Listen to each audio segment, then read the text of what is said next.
Hello everyone, welcome to another lecture of drug delivery engineering and principles. We have been talking about gene therapy for the last couple of classes and we will continue that discussion, but before we go forward let us just quickly do a recap of what we have been talking about in the previous class. So, in the previous class we were discussing, as I said, gene therapy, which involves delivering gene or repairing gene. So, this could be delivering gene, this could be repairing gene, or this could be something else as well.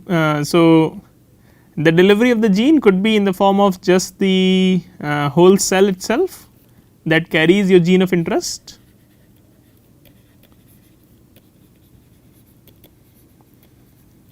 and then if the cell is not autologous, that means that if the cell is not from your own body, then you have to devise your drug delivery vehicle in such a way that it is protected from the immune system, and we have again discussed quite a lot about this in previous classes.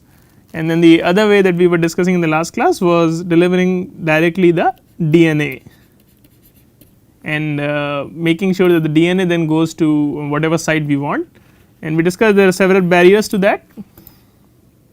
So, delivery of gene without the cell itself, so just the gene itself, and there are several barriers both extracellular and intracellular. So, extracellular barriers could include degradation by any kind of nucleases that are present in your serum, how it is going to reach the target organ, how it is going to reach target cell, and then and of course clearance by the immune system, and then intracellular barrier included how it is going to go past and inside the cell, how it is going to most of the time, because this DNA is fairly large molecule as well as ionically charged, it has to be through endocytosis. So, how it is going to escape those endosomes,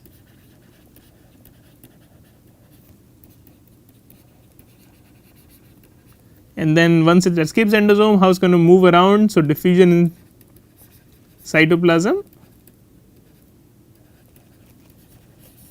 and then finally how it is going to reach the nucleus.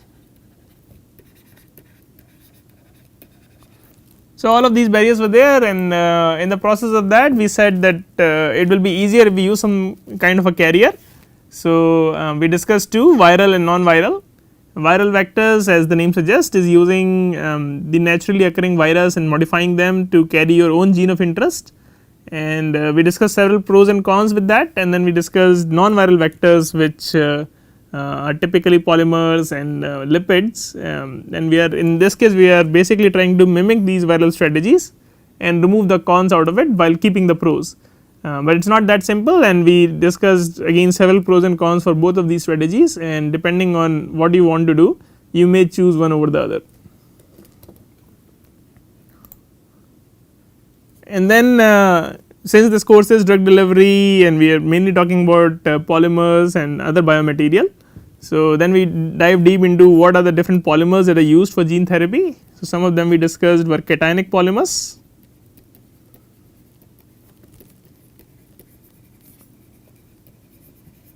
and other class we discussed was just encapsulating within the polymer.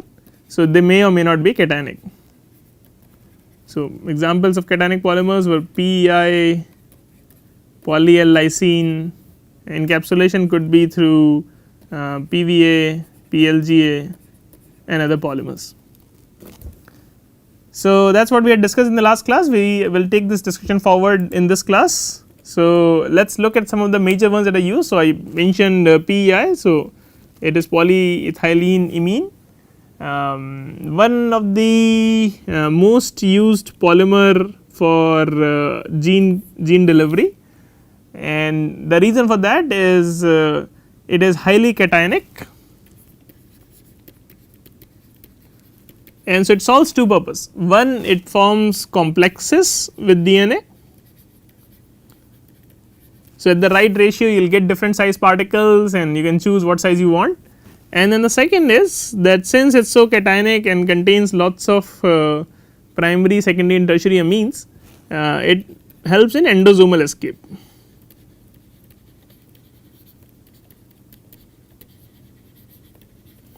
So, that is what we discussed. Here is just some examples. So, you can have a linear molecule of polyethylene amine.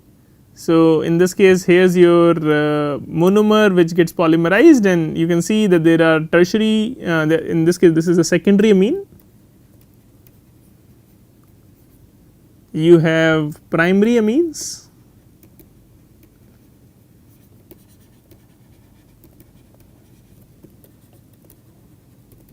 but as you can see from the structure there are actually no tertiary amine. So, that is what the linear PI is, but you can polymerize it further to get branched PI, and now what you have is you have all kinds of amines. So, you have, you can see here you have primary amine, here you have secondary amine,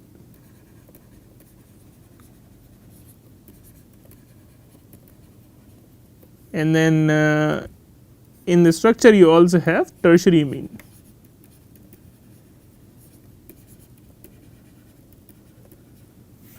And all of these amines, specifically the nitrogen, has these lone pairs, or I guess this lone pair is already being used with this hydrogen, but all of this can absorb H plus ion through interaction through these lone pairs. And what that means is, let us say if this is an endosome. So, if this is my endosome containing a particle with these polyethylene amine molecules, then what does that mean? That whatever is H plus that is available in this endosome, and which is in higher quantity than outside, because the pH of the endosome typically is around 6, 5 to 6. So, some of these polyethylene amine can absorb these H plus ions, causing the increase in pH. Now, the cell wants to maintain the pH to 5 or 6, so it is going to pump more H plus ions, and now as it is also pumping H plus ion, it has to pump in to maintain osmotic balance more sodium and chloride ions in there to make sure that the osmotic balance is there. So, now what you are doing is you are creating an osmotic gradient in here. So, that is going to lead to water going in, and now the size of this endosome is fixed by the amount of vesicles that are present or amount of lipids that are present in the vesicle, and as more and more water will go, it will start to swell, and after a certain limit it will just burst. So, if you have these molecules in large quantities in the endosome which can absorb lots of H plus ion, you can have this endosomal escape, and we have already talked about this. This is also called proton sponge effect, if you guys remember.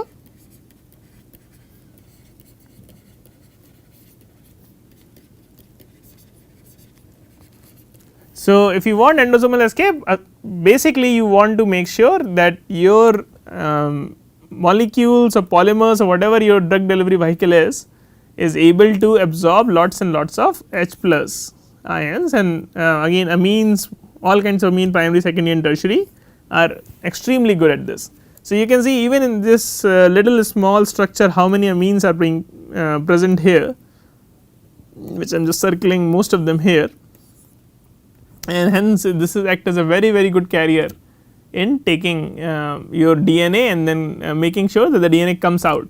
And now once it comes out, the DNA of course is interacting with all this negative charge on its structure to the positive charge on the structure of PEI, and once it comes out, the ionic concentration outside is high, and because the ionic concentration is high in the cytoplasm, this interaction between the positively charged polymer with the negatively charged DNA is not as strong, and this DNA can break off from the particle and then can try to diffuse around and reach nucleus. So, here is just pictorial representation of what is just said. So, instead of having a DNA molecule which is negatively charged, it is not going to go in the membrane, you have now formulated it in a particle formulation where all this DNA is making the particle, and along with the pi of course, and this can be then taken up through endocytosis.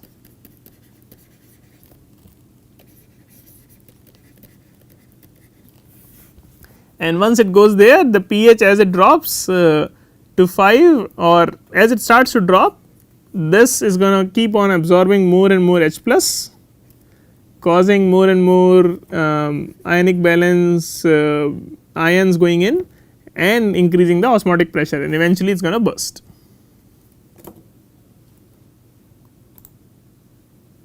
However, one note of caution is most of these cationic polymers, if they are highly cationic, can also be toxic, and one of the reason for that is these since they are ionically charged and they are positively charged, we have already talked about that cell membranes are slightly negatively charged. So, they can then ionically interact with the cell membrane in huge quantities. So, what can happen is your pi polymer will start to interact with the cell membrane, thereby first of all disrupting the function of all these receptors that are there on the membrane, and secondly also causing instability in the lipid membrane layer. So, may even lyse the cell. So, that is why it has to be taken into account that pi can be fairly toxic, and if you are going to use pi, you have to make sure you are using it at a concentration and using it in a formulation that is not actually killing off your target cell. So, then chitosan, which is a natural polymer, pi is a synthetic, is again also used for this application, and as you can see it also contains in this case primary and secondary amines. So, very similar concept, however, this chitosan is not as heavy in density of these amines and positively charged. So, they can still complex with the anionic DNA, but they are not as charged as your pi is. So, this is not as toxic, it is also a natural molecule. So, it is fairly compatible, and it is also non immunogenic, it does not really generate immune response in a body. So, one of the other property of the chitosan is also mucoadhesive. So, that means that if it is given through a route which is a mucosal delivery, and if you remember from our route of administration topic, you will remember that mucosal delivery can be of several types. This could be oral, this could be nasal. So, any route that will encounter mucus in the surrounding will be classified as mucosal delivery. So, you will see that all of these routes are feasible, and of course, inhalation will also have mucus, you will have vaginal, rectal. So, all of these are mucosal delivery routes. So, if you deliver this chitosan particle, what will happen is they will tend to bind to the mucus very well. So, it is mucoadhesive, that means that it binds to the mucus, and that could increase its residence time at the location. So, instead of just getting taken by random cells, these particles will stay there, and for depending on the application this could be good or this could not be good, but you get that control with chitosan. And again, like pi or any other cationic polymer, it is going to form these complexes with the DNA. So, these will form complex with DNA, and like most cationic polymers, this is going to result in a formation of particle. You can change their ratios to get different size particles, and it will be good to encapsulate your DNA. So, as I said, there are amine groups again attached to the surface because of this chitosan primary and secondary amines. So, you can then also attach potentially ligands to the cell that you are targeting. Maybe you want to target to a cell that is expressing an X receptor which is not present in, let us say, other cells. So, you can put a ligand for the X. So, let us say X cell is the ligand. So, then it has a more chance of going into these cells than other cells. So, you can get it to be more targeting. You can also do that with PEI. So, all of that is there. And one thing to note is why are the complexes important. So, not only the endocytosis, but once you have this, let us say red is your polymer, and let me just pick another color, and let us say green is your DNA. So, it is forming a ionic complex like this, maybe the size of this is about 100 nanometer. So, if you have a complex like this, what will happen? So, now you injected it into the blood, and we were initially talking about one of the barrier is that the serum components such as nuclease will degrade it. So, now if you have a nuclease, it can't really access the DNA very well. So, the DNA is also protected while it is traversing in the serum. So, you have basically killed two birds at a time. You have made sure that the serum stability is high, and you have also then ensured that this is going to be taken up through endosomal pathway and can also escape those endosomes.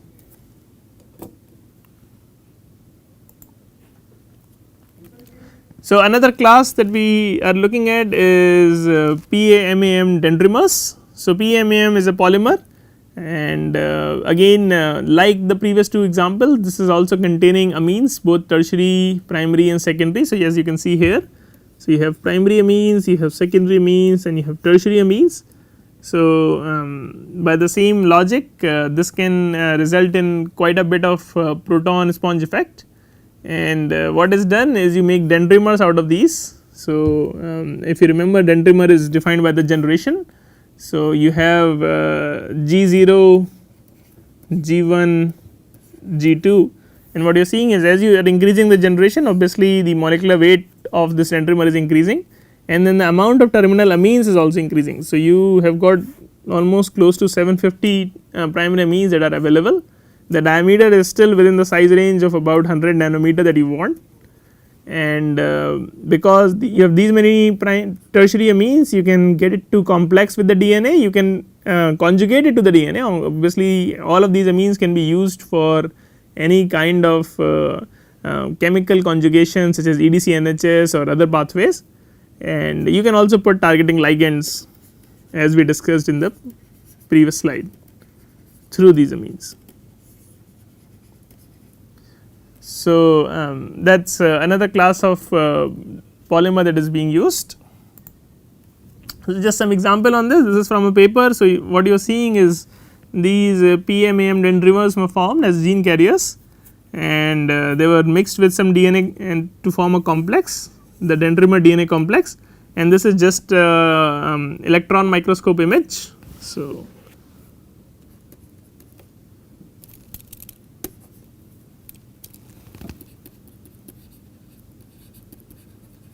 this is an electron microscope image, and what you see here is when they were given to different mouse in through lung. So, what was done is so you have lungs,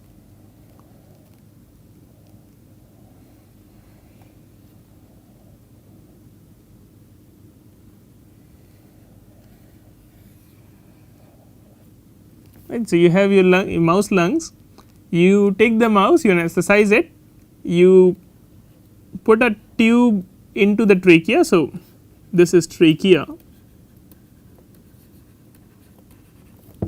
and you put a tube. So, it is called endotracheal tube,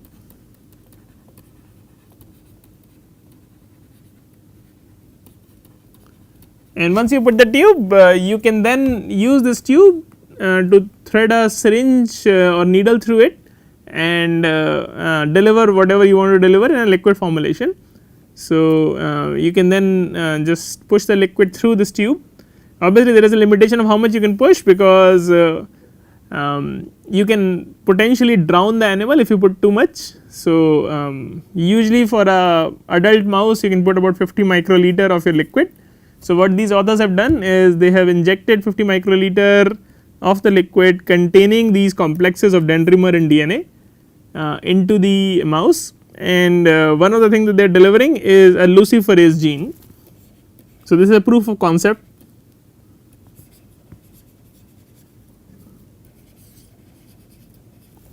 So, it is a proof of concept. So, they delivered this luciferase gene and then they monitored the animal to see if they are getting any uptake of these gene complexes into the animal cells, and whether then its result in production of the luciferase protein, because luciferase produces light in presence of substrate. So, it is an enzyme. So, it is going to, and then they are basically measuring the amount of light that is getting produced in 10 seconds per organ. So, they see if they inject naked DNA, they do not really get anything, it is almost 0. If they inject it, if they mix the dendrimers and DNA at a certain ratio in both the right lobe and the left lobe. So, depending on where you are seeing it from the animal perspective. So, let us say this is right and left. And so, what you see here is both lobes have quite a high amount of light signal that is being produced. That means that not only your particles have been able to go to the lung, they have been taken by the cell, they were able to endosomally escape the DNA was able to then translocate into the nucleus and then was able to produce the signal. So, quite all those barriers were taken care of. Obviously, through the route of delivery they took care of one of the barrier, which was how it is going to reach the target organ, because this was directly injected into the lung. So, it was reaching directly the target organ, and even that amount of ratio that you are mixing with also makes a big difference. So, this is basically is NP ratio, and what does NP ratio means? It means the amount of nitrogen present in the structure. So, amines could be NH2, it could be NH, or it could be N only. So, amount of amines divided by the phosphate, and where does the phosphate come from? The phosphate is from the DNA, because again the phosphate, every nucleotide has a phosphate. So, the amount of phosphate that is present is directly corresponding to the amount of DNA that is present. So, that ratio makes a difference as well, because you will get different stability, different sizes of these complexes, and that is going to change the pharmacokinetics of them, the uptake pathways and all those will change. But what you are seeing here is using these polymers they get much better efficiency than let us say just a naked DNA.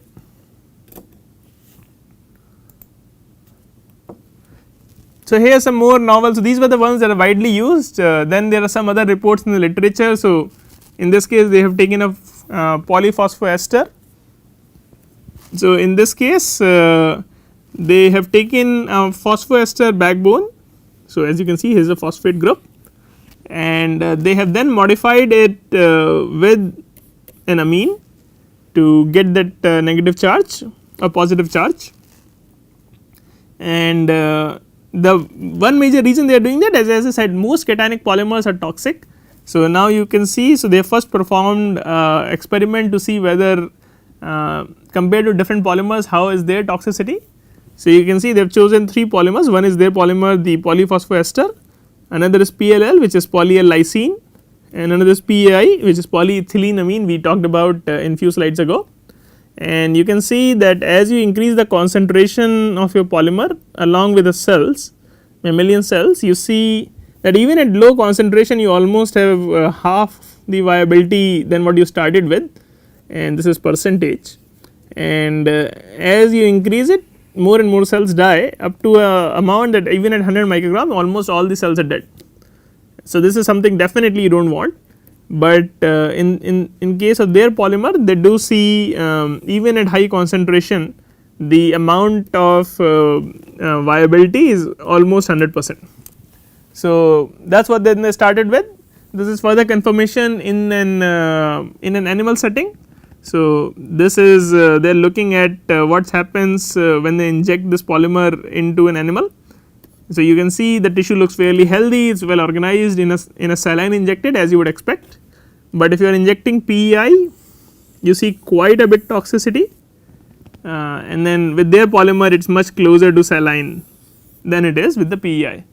So, that is what they started with,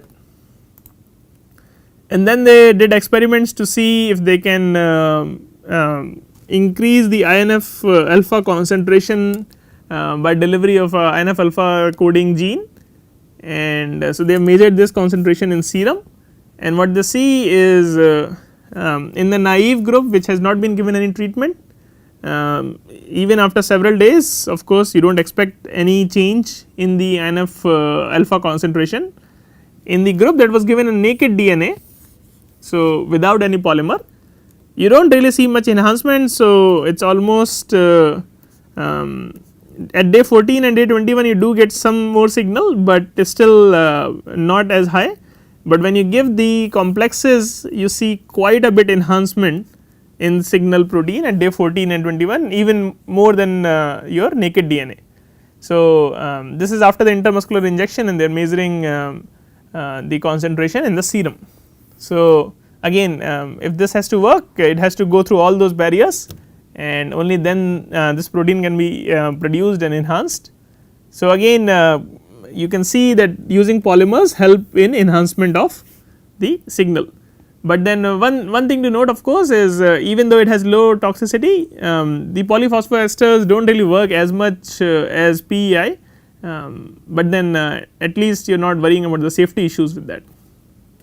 Okay, we will stop here and we will continue rest in the next class. Thank you.